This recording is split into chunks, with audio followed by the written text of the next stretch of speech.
उसकी जो ओनर उनको बिना नियम ताक पर रख कर डिस्ट्रॉय किया जा रहा है। क्या उसके पीछे बताया जा रहा है कि घोटाला कुछ हुआ था, उसकी मंशा के चलते ये सब नियमों को ताक पर रख कर किया जा रहा है? जैसा कि 2024 एस्टेट के बारे में आपने क्वेश्चन किया, OMR सीट्स के बारे में जो बात आप कर रहे हैं, यदि ऐसी कोई बात होती, घोटाला वगैरह होता, मेरे विचार से 6-7 महीने से ज़्यादा का समय हो चुका है।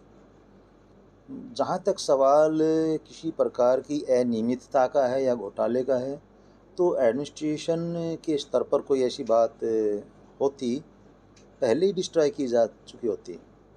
जहाँ तक इस प्रकार के आरोप प्रत्यारोप हैं, ये मेरे विचार से न केवल बोर्ड की गरिमा के विरुद्ध हैं, बल्कि अपने अधिकारियों के प्रति भी जो एक निष्ठा होनी चाहिए, उसके प्रतिकूल हैं। मैं इस प्रकार की बातों में थोड़ा यही कहना चाहूँगा कि कर्मचारियों को ऐसी बात नहीं करनी चाहिए।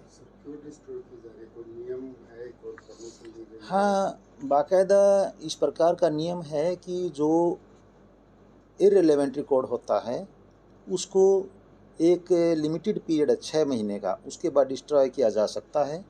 डिस्ट्रॉय करने के पीछे कारण यह होता है कि बहुत सारी आंसर शीट्स होती हैं, बहुत सारा और दूसरा एग्ज़ाम रिलेटेड मटेरियल होता है जिसकी कोई आवश्यकता नहीं होती है। 6 महीने तक यदि कोई किसी प्रकार का कोई बच्चा चैलेंज करता है अपने रिजल्ट को, तो उसका रिकॉर्ड सेफ रखते हैं। अदरवाइज़ कोई और इम्पोर्टेंट रिकॉर्ड यदि है, उसकी सॉफ्ट कॉपी बना ली जाती है। हमारे पास सारा रिकॉर्ड सॉफ्ट कॉपी की फॉर्म में बाकायदा पोजीशन में होता है और ये कभी भी देखा जा सकता है। सर, जो कर्मचारी वो कह रहे हैं कि अगर ये इस मामले में जो कोर्ट में केस चलेगा, कोर्ट से कोई अगर सबूत मांगा जाता है, उनके पास कोई सबूत नहीं होगा, प्रशासन बच जाएगा, हमें सबूत देना होगा, हम किसी नहीं नहीं नहीं, सारा का सारा सबूत बाकायदा रिकॉर्डेड फॉर्म में हमारे पास है, पूरा रिकॉर्ड है। 6 के 6 लाख परीक्षार्थियों का रिकॉर्ड हमारे पास है। कर्मचारियों का कहना है कि जो OMR शीट है वो ऑनलाइन भी अपलोड नहीं की गई और डिस्ट्रॉय की जा रही है। बाकायदा ऑनलाइन अपलोड की जा चुकी हैं। जिन परीक्षार्थियों ने अभी पीछे रिक्वेस्ट करके अपनी OMR शीट मांगी हैं, उनको वह OMR शीट दी भी गई हैं। और मैं बताना चाहूँगा, बल्कि एक परीक्षार्थी का इसी प्रकार का कोई एक केस था, जिसमें उसने गलती से OMR शीट में अपना कोड B की बजाय C भर दिया था। मेरे सामने यह केस आया था कि उसकी वजह से C कोड होने की वजह से उसका इवैल्यूएशन गलत हो गया था। और जब इस प्रकार का केस है, तो इसका मतलब OMR शीट रिकॉर्डेड है, ऐसा कहना तो बिल्कुल एकदम से निराधार है। तो सर, बोर्ड के पास रिकॉर्ड भी है और नियम के तहत समय के अनुसार डिस्ट्रॉय की जा रही है, तो कर्मचारी धरने पर हैं, उनकी क्या मंशा हो सकती है? मेरे विचार से कोई मिसअंडरस्टैंडिंग है या कोई किसी प्रकार का कहीं से कोई मतलब मोटिवेशन किसी ने गलत तरीके से दिया होगा। बाकी ऐसी कोई बात नहीं है। हर किसी की बराबर की जिम्मेवारी बनती है। एक कोई आदमी जिम्मेवार नहीं होता है किसी प्रकार के जहाँ पब्लिक डीलिंग होती है उस काम के लिए। तो सर, कर्मचारी आपसे मिले हैं क्या? नहीं, ना मेरे पास कर्मचारी आए हैं, ना उन्होंने किसी की प्रकार की बात की है।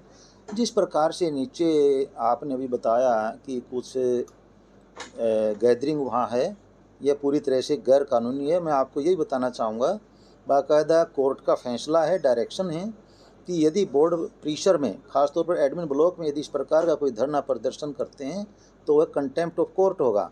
तो बाकायदा इनके विरुद्ध कार्रवाई भी की जाएगी यदि कोई ऐसी बात मेरे संज्ञान में आती है। तो किस प्रकार की कार्रवाई करते हैं? कंटेम्प्ट ऑफ कोर्ट वाली कार्रवाई जो होती है, स्पष्टीकरण मांगा जाएगा, बाकायदा उसके अनुसार आगे की कार्रवाई की जाएगी।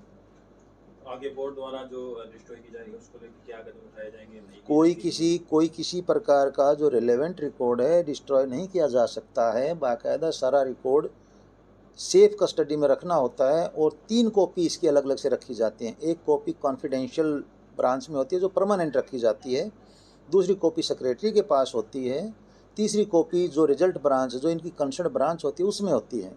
कोई किसी प्रकार की डिस्ट्रॉय करने की या यूँ कहिए कि नॉन अवेलेबिलिटी ऑफ रिकॉर्ड की गुंजाइश ही नहीं है।